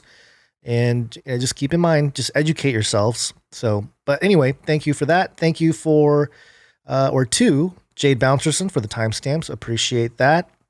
That'll help anybody who's just looking for certain stories. And other ways you can support the show is with your time and talent. You can either send us a jingle or you can draw some art. One art, please. I guess you don't have to draw art. You can computer art too. This first one is from producer Ali. Woo! And this is an image of a trash can with some googly eyes that says free hugs. This is in reference to the story, the pseudo Flippy story last episode where the trash bag robot that could sense and understand hugs. Yes. So cute. Yeah. So she's got a beautiful trash can with some googly eyes. And I got to say, I'm looking at the shading on that trash bag. That is incredible, producer Allie. You're getting real good at that. Very good. Oh, and like the multiple direction of the shadows too. Yeah, she's got the whole thing. The details are outstanding. All right, so thank you, producer Allie. Keep it up. Next up, we have producer Mike B. He sent us a couple pieces. I'm trying to. I still need to figure out what this. I think it had something to do with what was that word you came up with that had to do with Somsumer? Somsumer. Thank you. Does it have to do with that? I thought so. But I'm trying to. I'm a little confused. Like I'm. Hold on. Did he send a note? Let me see. I'm trying to find it. Is this the I Spy one? That's to my understanding. Yes. There's like multiple emails coming in. The first one didn't work. So, Yeah, we got to get a description on what exactly this is here. So just to describe it, Mike B, it's too esoteric. If you're in the chat, you need to explain this one. You gotta send us a note. But to describe it for those who are just listening to the show and have no idea what we're talking about. So from the left to the right here, we've got the Canary Cry logo, and hanging down beneath that is that kind of looks like a rattler. Oh, I figured it out. Okay. Rattle some cages. Yes, that's what it is. That was the missing piece. Okay, so he turned the Canary Cry logo into a baby's rattle. And there's a plus, and then some, S-U-M, plus, and then a bunch of cages, a bird cage, some dog kennels, and then Nick Cage, and oh man, what's that character's name from I forget. Anyways, all the great cages. Nick Cage as well. So there we go. Rattle some cages. Wow, that's a t-shirt for you. That'll get people at the DMV scratching their heads. Got me. Oh, Johnny Cage. Johnny Cage, right. That's who it is. Johnny Cage, Nick Cage. And then another character up there. Wow. Okay. Whew. Mike B, we did it. We solved your riddle. We deconstructed your art. All right. Thank you for that. And he did send us a second one here. Navigating the Sea of Biases. And it's got what looks kind of like Noah's Ark. It's a big boat that says Canary Cry, and then an ocean of bias. Bias yes, written very over good. He got real good with his clip art here in this one. Yeah. Yes, we got. Okay, I like the ocean. It's just blue, and it says bias, bias, bias in wavy letters there. Yeah. So there we go. Canary Cry, navigating the sea of biases. Thank you very much, producer Mike B. You've got a beautiful mind. Yeah, fantastic job to all of our artists, musicians, and producers. Thank you so much. And I think that's it. We're running short on time, so we better get back and run through some of the rest of the stories. We got to blast through the rest of the show here. Okay, let's wake on up. Yes, it's wake up time. Hey, yo, wake up. Make sure to participate in the Canary Cry Silver giveaway. Thank you to Erin Moffat. Check her out on YouTube there. And you can enter to win a 1 troy ounce of fine silver. And it's a beautiful coin by making a social media post with a call to action for Canary Cry Radio. Make sure to hashtag Canary Cry News Talk and link something that people can listen to. There you go. Okay, sorry, we're zooming through now. We've got our cages are rattled. Gons, tell us about some cancel culture. Cancel culture. All right, this first story, New York Post. The headline: Gina Carano fans cry cancel culture, a new change.org petition. This is Cara Dune. Yeah, this was the Star Wars, the Mandalorian lady. Yeah, she was banned. Fans of Mandalorian Gina Carano are crying cancel culture in a new change.org petition that demands Disney Plus bring her back to the series. The petition urges Disney Plus to keep Carano on in the role of Cara Dune in the hit Star Wars spinoff, and it had garnered some 3,000 signatures by early Thursday. I'm pretty sure it got past 7,500 here. Oh yeah, they're working their way towards 10,000 here. There's about 9,400 signatures. Yeah, which it's a good amount. And you know what's interesting about this is, so she made a Twitter post. Yes, I think it was Twitter. Yep, about decrying the horrible the situation in America, where the politicization is ripping people apart and causing a spooky time. And they've got some quotes from her Twitter post here. I have not been able to find her entire Twitter post in its entirety. All I can find is people picking and choosing stuff out of it. Did you ever see the original post? I didn't really no, I don't think I did, but it doesn't even really matter, because all she did, she compared some of the things going on to Nazi Germany.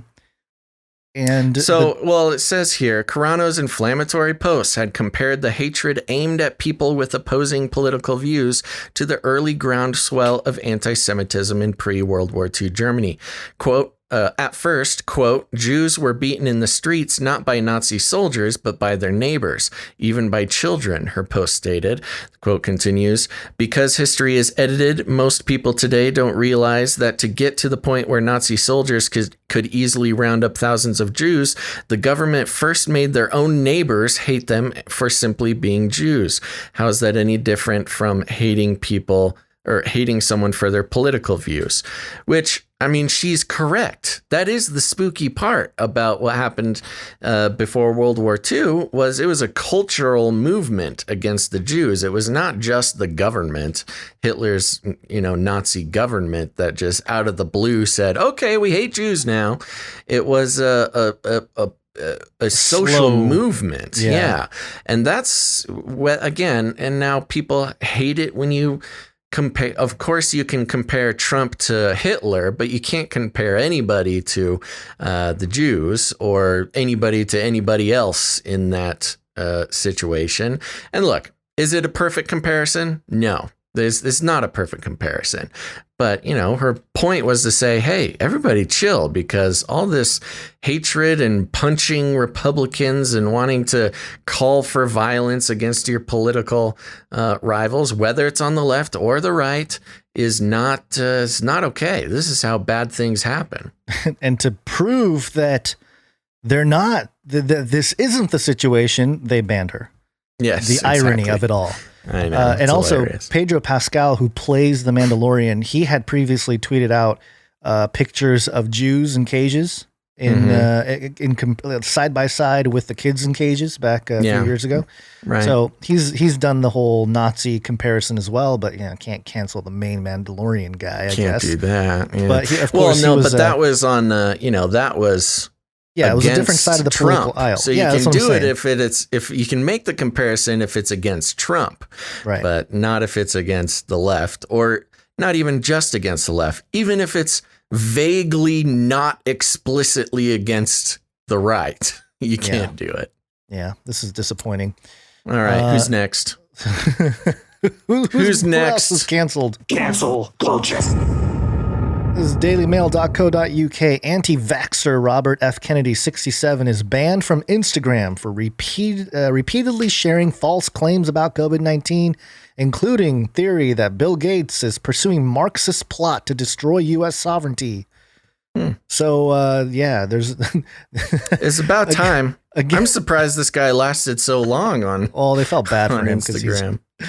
But Robert F. Kennedy has been banned from Instagram for what the company said was repeatedly sharing misinformation about COVID-19 vaccines. The son of the former U.S. Attorney General, U.S. Senator, and presidential candidate Robert F. Kennedy is a prominent vaccine skeptic who set up his own advocacy group called Children Health Defense in 2016. A spokesperson for Facebook, which owns Instagram, confirmed the 67-year-old nephew of JFK had been banned for repeatedly sharing debunked claims about the coronavirus or vaccines. Yeah. Blah, blah, blah. It's the same kind of thing over and over again. But this does not surprise me. I'm surprised it took so long. Yeah, but he's a Kennedy, so, he gets a little extra slack. Yeah, and it's just weird how, again, to prove the point that we are not pursuing a Marxist plot to destroy U.S. sovereignty, we will use Marxist tactics to destroy U.S. sovereignty. He'll use fascist tactics to prove that we're not Marxist. See? Laughter is the only way to get through this, folks. I'm telling you. Either that or you're just going to be crying all day. All right, there's one more. Cancel culture. It's cancel season, apparently. This is from thehill.com. Twitter permanently suspends Project Veritas group. So finally, Project Veritas shut down on Twitter. Oh, wow. Again. Yeah, okay. Again, not surprised. I'm surprised it took this long. I thought they were already off.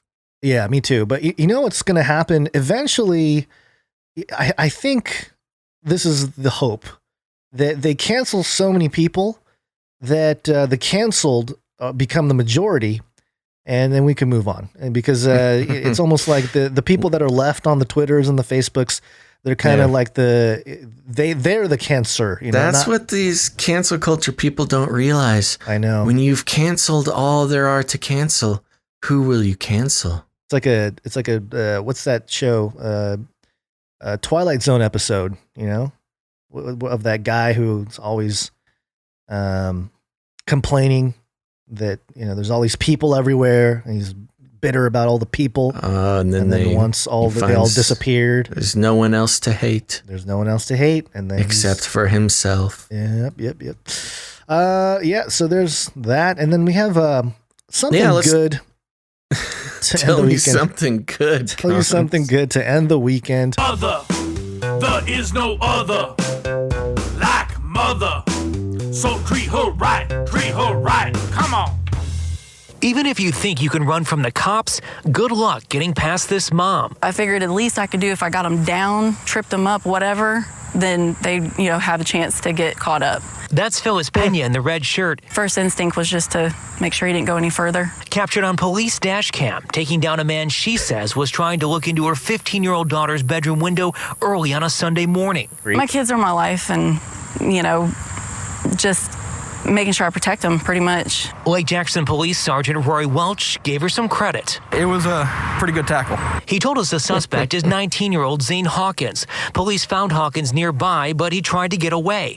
They say he started running back towards mom, who moved in and made the tackle. Her daughter helped hold down the suspect until officers caught up. Not very often that we have somebody that actually steps in and puts themselves in harm's way to assist in apprehending somebody. And the cop, you know, fist bumped me, and he was like, hey, so I heard Texans are looking for a new linebacker.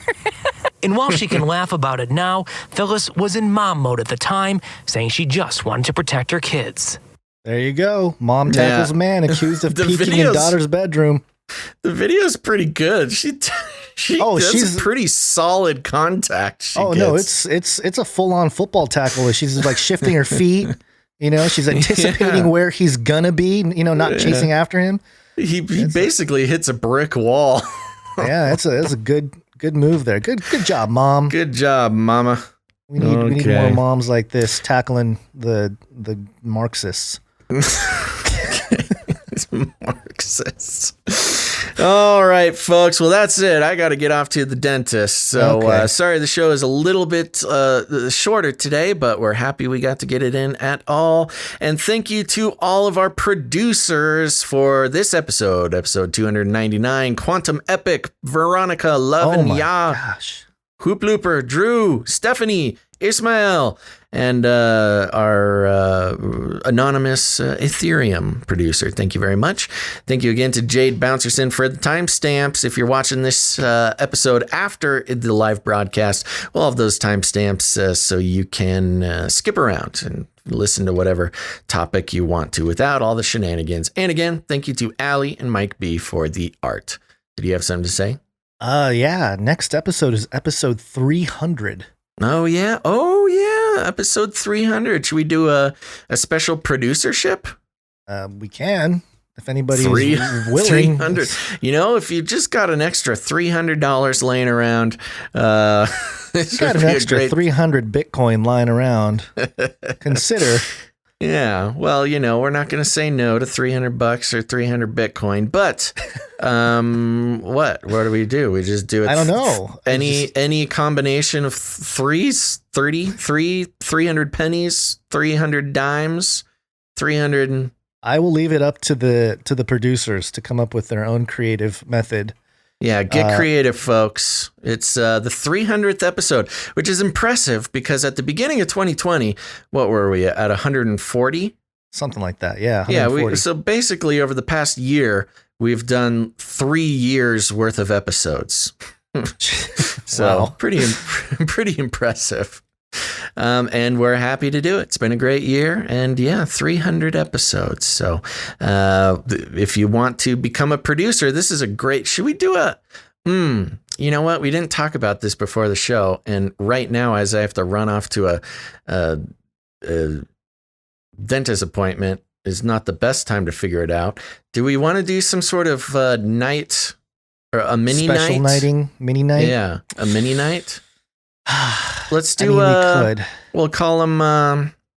Let's see. Well, chat room? If we're gonna do a sort of instant mini nighting for the Canary Cry roundtable of knights and dames, you know, if maybe 300 bucks for those who want to get a seat at the round table. Maybe there's some sort of mini night that we can a squire.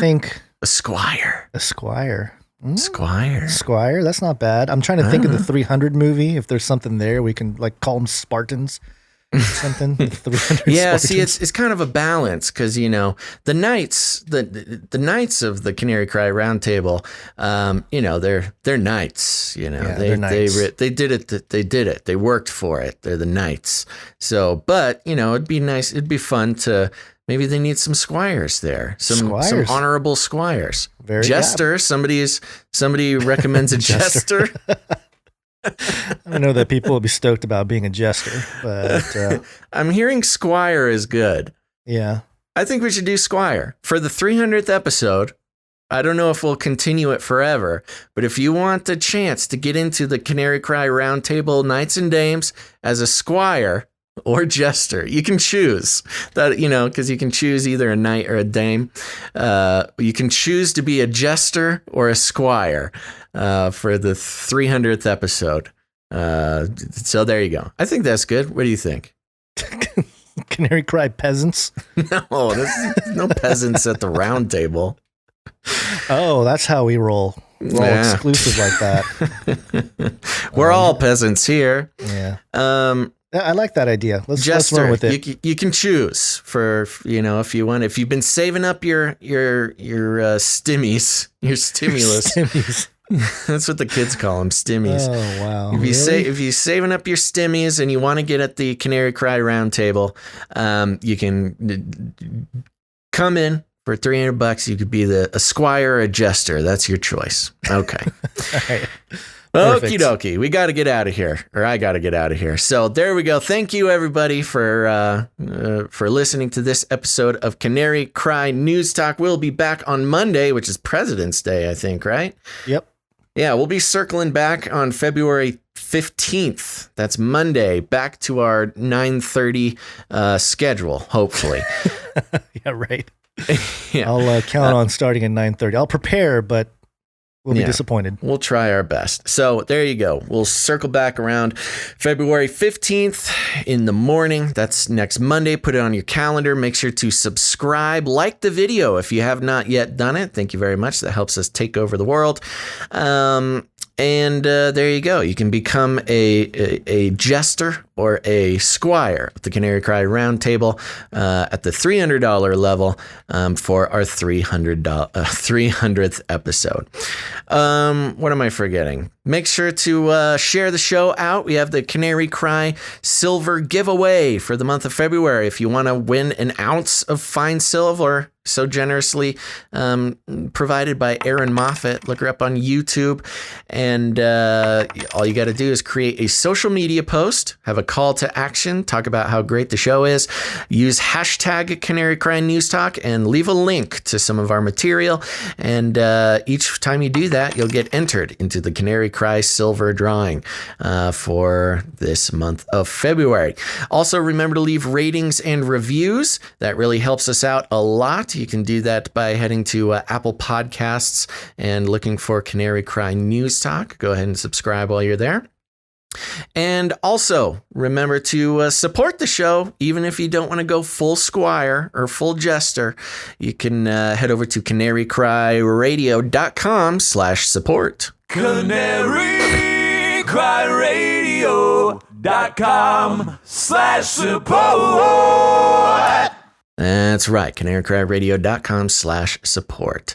Okay, folks, and lastly, you can help yourself, help your friends, your family, and us by letting them know. You got friends, you got family, they're starting to wake up to the fact that the world is not what it seems, and we'd love to be a part of that, so go ahead and share an episode with them, and if you need any more instructions, here's what you do. You walk right up to them, you grab them by the cage, and then you shake it. The end of the world occurred pretty much as we had predicted. I want to shake things up, stir up some controversy, rattle a few cages. Hey, stop that! Don't ever silence me. I'm the last angry man, a crusader for the little guy. Leave the bird alone. Never. Rattle a few cages. Rattle a few cages. The human race will have every opportunity to improve. And if they don't? Ask Noah. That's right, just ask Noah. All right, Gons, I'm not giving you the last word this time because I got to get out of here. But thank you, everybody, for listening to this episode of Canary Cry News Talk. Make sure to tune in again. Circle back on February 15th in the morning. But until then, remember to think outside the cage. Bye. I got the last word. Everybody loves waffles. Nuts.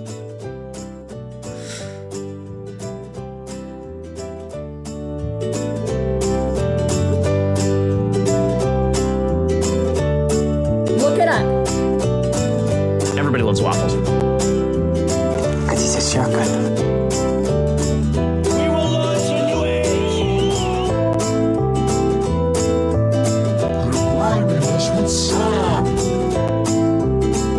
I tried to tell you. Called it. Aliens. Aliens.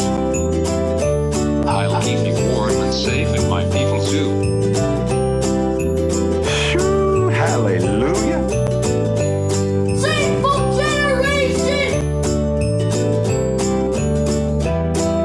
He's a Satanist. Demonic power.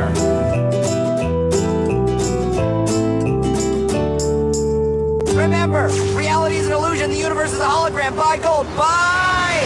I wanna shake things up, shake things up. I wanna shake things up, shake things up. Leave the bird alone. I wanna stir up some controversy. I wanna rattle a few cages. I'm the last angry man. You'll never silence me. I'm the last angry man. I'm the last angry man. You'll never silence me. I'm the last angry man. A crusader for the little guy. Well, we'll see about that. Whatever, Illuminati.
Light up a huge blunt, a joint.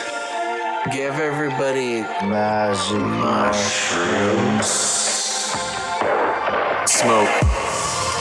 The CIA, lots of intelligence agencies have tested secretly dosing communities. LSD. Psychoactive pills should be covertly administered.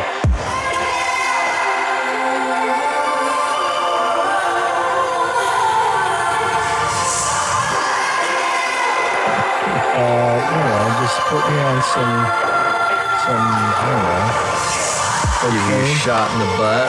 Fluoride, oxytocin, get a chemical hug. I did dabble, some of that robot crack. I know what it's like. It's a lethal recipe for disaster. You need help. If you're a pharmacist, you need to repent. Polly. All right, weird. Polly. It's Latin for many. Tick. Tick. Tick. Now suck your blood. Politic. Politic. Politic. Many bloodsuckers. Politician. Politicians for politics. Don't let them drain you all away.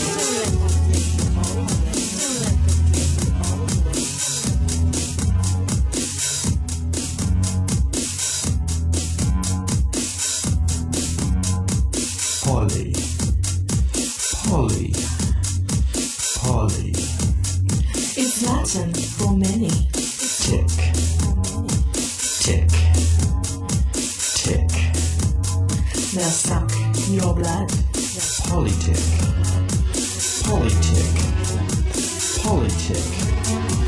Many bloodsuckers. Politicians for politics. Don't let them drain you all the way. Don't let them drain you all the way. Don't let them drain you all the way. Left wing, right wing, left wing, right wing, left wing, right wing, left wing, right wing, left wing, right wing, left wing, right wing. Two wings, same bird. Two wings, same bird. Two wings, same bird. Two wings, same bird. Same bird. Polly. It's Latin for many. Tick.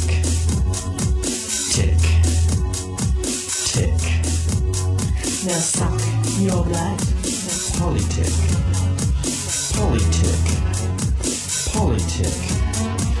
Many bloodsuckers.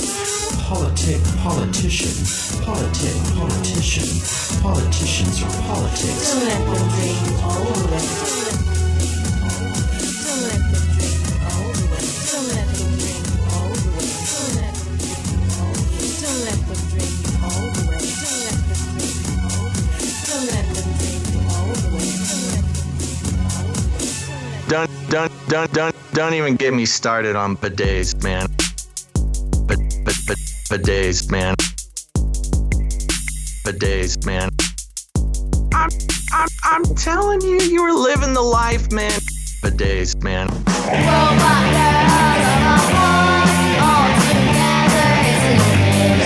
Robot girls on my phone, all together it's an image. Robot girls on my phone, all together it's an image.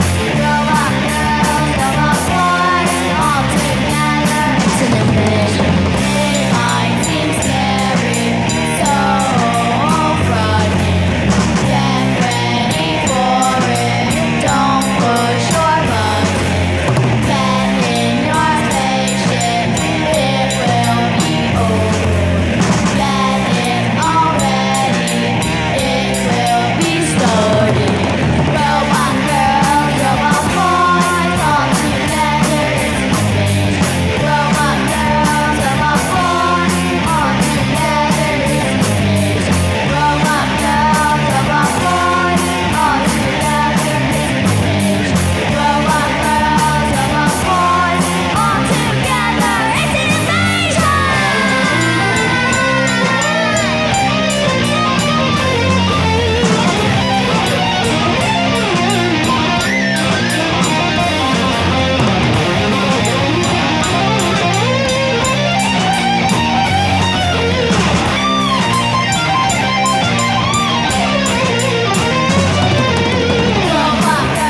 Fun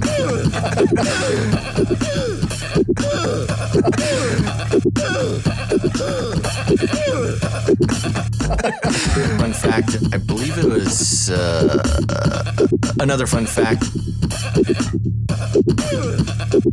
Fun fact. Another fun fact. Brings me back to my Screamo days.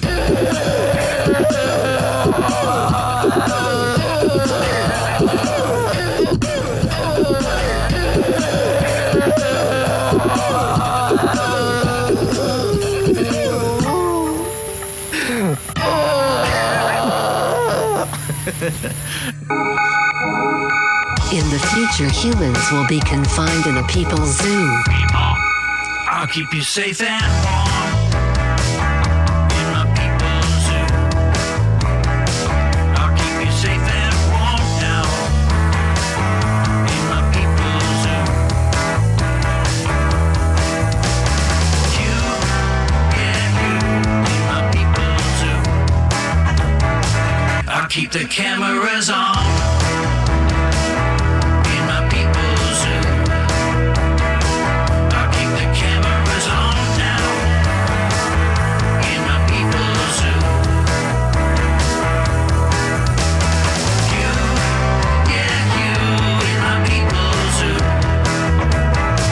It's gotta be biblical.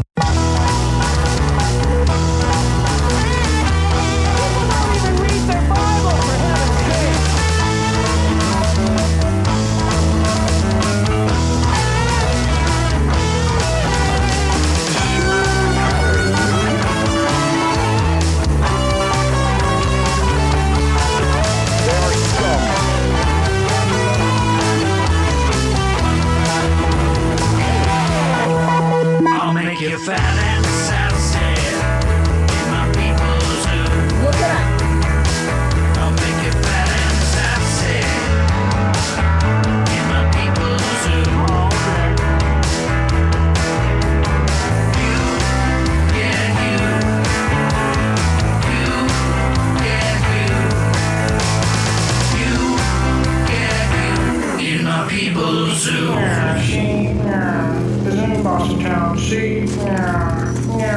Highly informed and safe in my people's zoo.